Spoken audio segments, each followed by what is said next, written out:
આજે શું બનાવવાનું છે મમ્મી? હાંડવો. આ ખીરું કેવી રીતે બનાવવાનું? ચોખાનો ચણાની દાળ, થોડી મગની દાળ એને ઘંટીમાં પીસી પછી પલાળી દીધી છાશમાં. પછી એને પલાળ્યું હતું સવારે. પછી આથો આવી ગયો ને, આથો આવે તો જ સારો થાય. પછી આ મીઠું નાખું.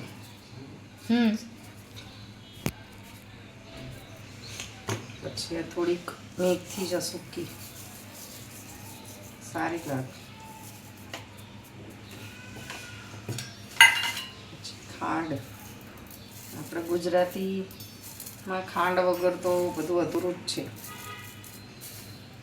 ટેસ્ટ જ ના આવે નહીં. ખાંડ તો નાખવી જ પડે. પછી આદુ, લસણ, મરચાં.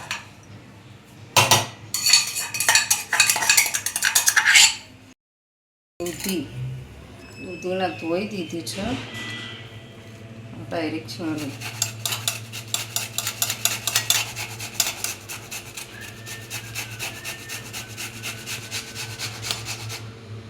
દૂધી છીણાઈ જાય પછી અંદર મસાલા નાખીશ. નાખવાનું. હવે દૂધી છીણાઈ ગઈ. હવે મસાલા કરવાના. હળદર. મરચું બહુ તીખું છે. થોડું નાખવાનું. થોડું મોળું નાખવાનું. પછી દાણા જીરું નાખવાનું.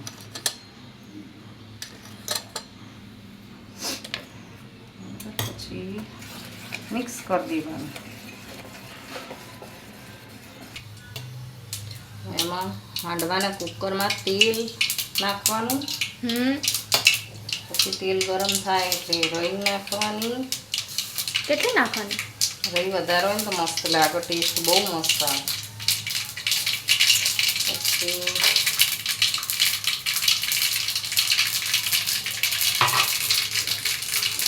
આમાં સોડા નાખું થોડું.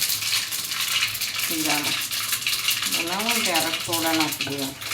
બનાવીએ ત્યારે જ કેમ? પછી એનો પેલું એ જતું રહે. એક્ટિવિટી ના થાય.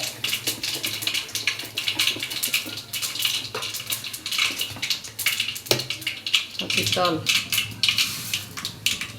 પછી 2 લાલ મરચાં.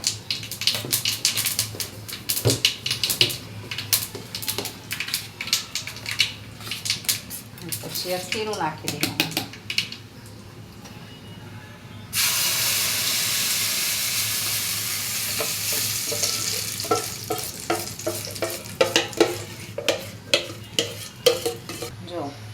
બધામાં માટી મૂકે છે પણ હું મીઠું મૂકું છું.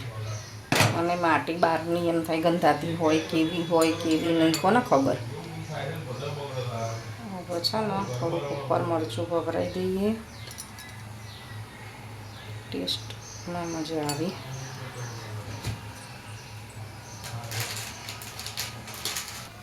હું થોડું ઓરેગાનો પણ નાખું છું. મારા છોકરાઓને વધારે પસંદ છે.